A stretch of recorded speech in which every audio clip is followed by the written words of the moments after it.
Hey, what's up everyone, G2G here with this week's Rock Band 4 DLC review. Today we're looking at Counting Crows and Thicke featuring Pharrell. I've heard the Thicke song before, but I never heard about Counting Crows before now. But anyway, enough chit chat, let's review this sucker.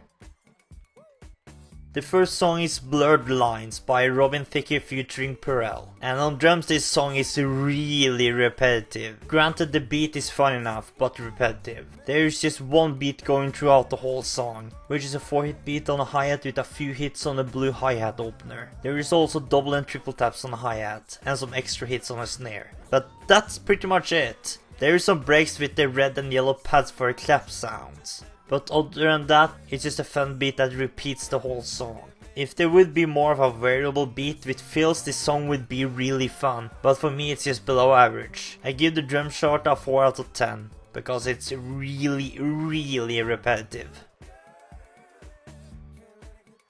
The bass has one riff throughout the whole song. No, I'm not kidding. It's true note strumming with a few 3-note single note changes, with 2 to 3 second breaks between each of them. The riff ends with a fun single note changes section though, which is the only reason I'm not giving this a 1 out of 10, but I do give the bass a 1.5 out of 10.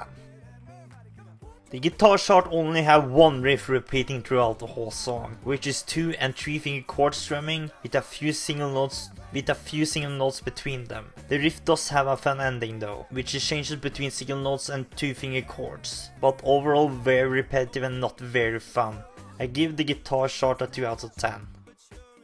Oh boy, what a song! Stay clear of this song if you play guitar or bass. On drums you might have some fun, but be aware that it's really repetitive. I give Blurred Lines a total score of a terrible 2.5 out of 10. The vocals probably will bump up the scores though, when Mike reviews the DLC tomorrow.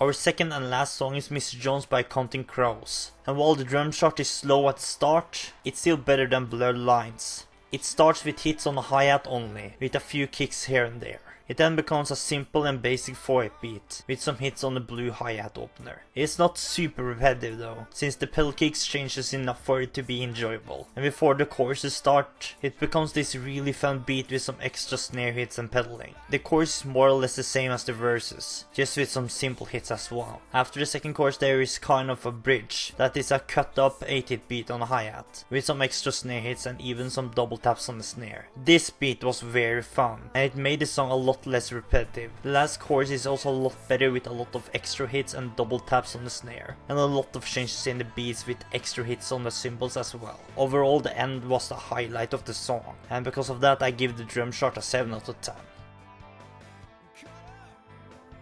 The bass chart starts with a 23 measure break.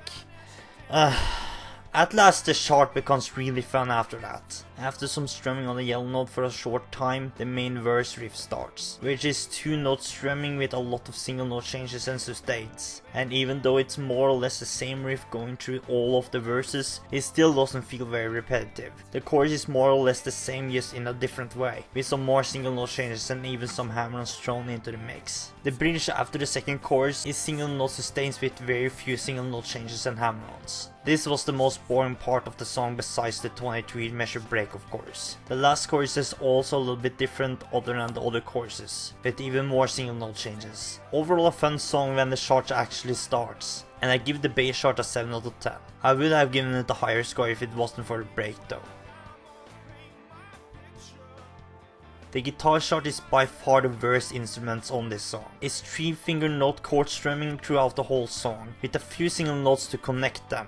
In the chorus there is also 2-finger chords to connect the 3-finger chords. The bridge before the last chorus, there is chord sustains and some hammer-ons to connect them.